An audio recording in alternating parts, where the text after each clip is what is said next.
Ici Pierre de Châtillon. Nous sommes en février 2017. Dans le Timée, écrit il y a plus de 2500 ans, le vieux prêtre Solon confiait à Platon que, comme les autres, la nation grecque avait souffert de convulsions naturelles qui se produisent de temps en temps selon la position des corps célestes, quand la Terre est détruite par des deux grands agents, l'eau et le feu. J'ai cessé à un moment de parler trop largement de l'astroclimat car certaines prédictions ne se sont pas réalisées. Depuis 3 ou 4 années, j'ai noté que des différences importantes se glissaient dans mes prédictions sans que je n'en comprenne les raisons. La plus notable de ces différences, c'est que Pluton n'exerce pas les effets prédits. Pas qu'il ne possède aucun effet, loin de là, mais à l'exemple des périodes de froid et de chaleur annuelles inaccoutumées que nous avons, elles sont bien centrées sur Pluton, mais elles devraient être inversées, selon ma prédiction. Cette erreur et bien d'autres démontraient que manifestement quelque chose ne fonctionnait pas dans la formulation.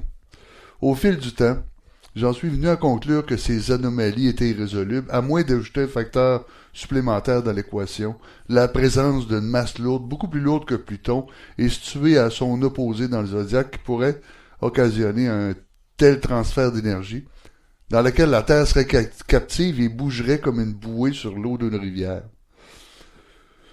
Pluton cesserait d'être le facteur de la surenchère, mais il coalesçait dans une situation comme celle-là. Pluton cessait d'être le facteur de la surenchère, mais coalesçait les forces engendrées par cette masse-là à l'opposé du zodiaque.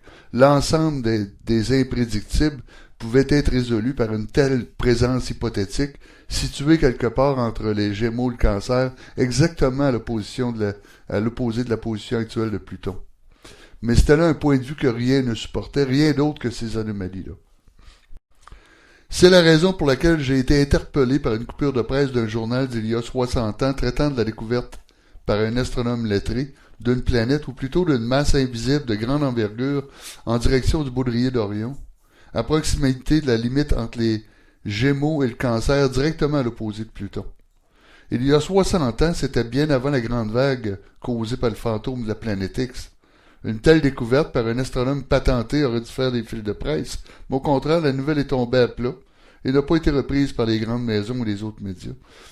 Depuis, la chose se retrouve dissimulée dans l'empire astronomique sous le nom de l'objet Becklen-Neugbauer, et l'astronome qui a pris passablement de galon est devenu directeur de l'observatoire du Mont Palomar. La masse qui n'émet aucune lumière visible fut repérée par télescope infrarouge. Elle serait un petit système planétaire tournant autour d'une planète mère de la dimension de Jupiter. Astrologiquement parlant, c'est un gorille de 600 kilos qui apparaît dans la pièce. La prophétie du millénaire fait référence à des changements brutaux survenant au passage des millénaires. C'était une croyance universelle au Moyen-Âge que le monde devait finir avec l'an 1000 de l'incarnation. Cet effroyable espoir du jugement dernier s'accrut dans les calamités qui précédèrent l'an 1000 ou suivirent de près.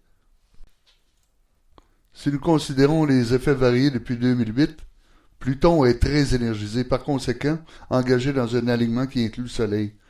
Les quartiers de lune ont été horizontaux pendant plus de 3 mois, témoins de ce que ce jet puissant d'énergie-là est en place.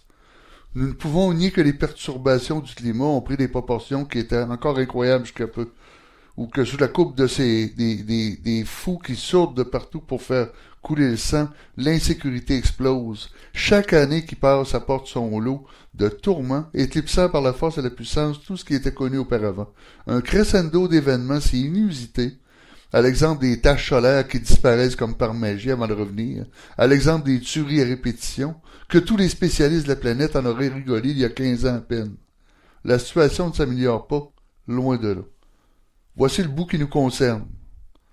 Selon Diodore de Sicile, les anciens Chaldéens enseignaient que, lorsque toutes les planètes se rejoignaient au Capricorne, la Terre était détruite par les inondations, et au Cancer, elle l'était par le feu.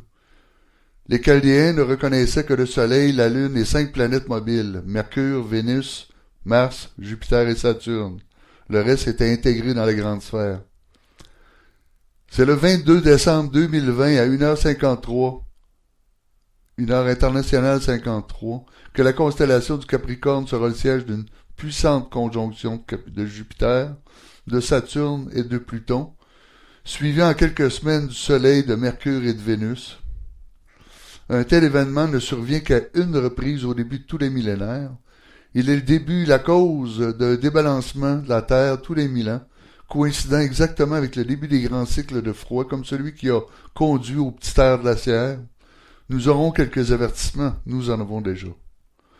3 dépressions profondes apportant le froid et la pluie vont marquer le climat des prochaines décennies.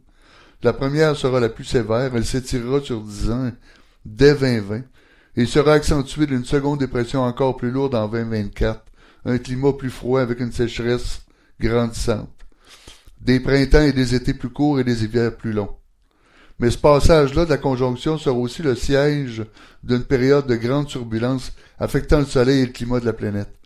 Les anciens prédisaient du froid et de graves inondations.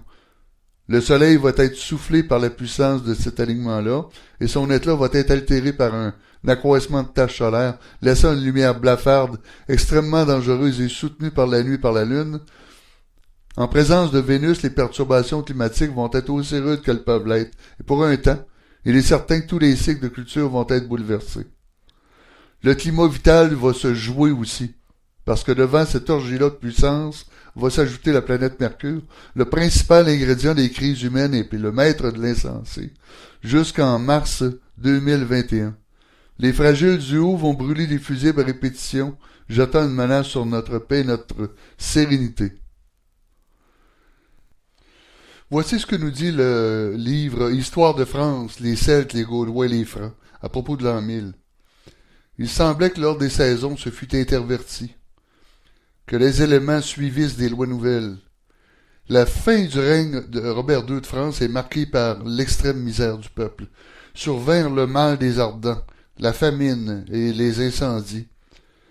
Entre 1021 et 1060, il y a eu 40 années de fléau, particulièrement les années 1027, 1028 et 1029, qui ont été signalées par l'intensité de la famine qui a été si grande et si générale dans toute la France et dans toute l'Europe et en Amérique, que des cas d'anthropophagie se sont signalés.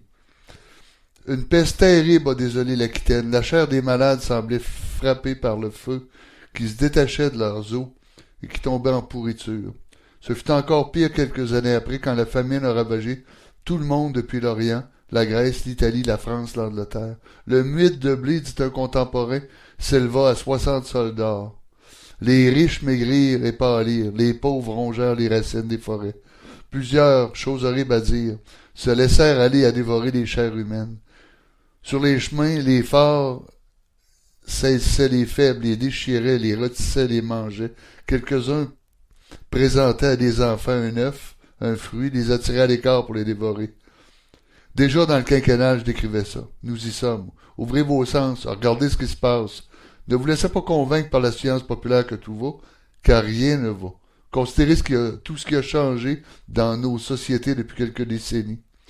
Dans 4 années, à partir de maintenant, les cartes seront brassées à nouveau, il faudra être prêt. Il faudra être prêt.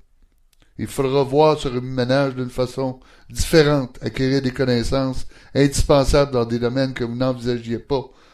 Tirez vos ressources de votre environnement, différenciez l'ami de l'autre. Connaître un réseau de gens qui possèdent les mêmes préoccupations que vous. De décembre 2020 à mars 2021, ce sera 120 jours d'enfer, un enfer qui va s'estomper à peine par la suite. Il nous reste 4 années maintenant, 1440 jours. Ce que nous allons en faire ne dépend que de nous. Profitez de l'abondance que nous procure le monde moderne, elle ne sera bientôt plus qu'un rêve. Le savoir protège. Maintenant, nous savons, nous pouvons avancer. Ici Pierre de Châtillon.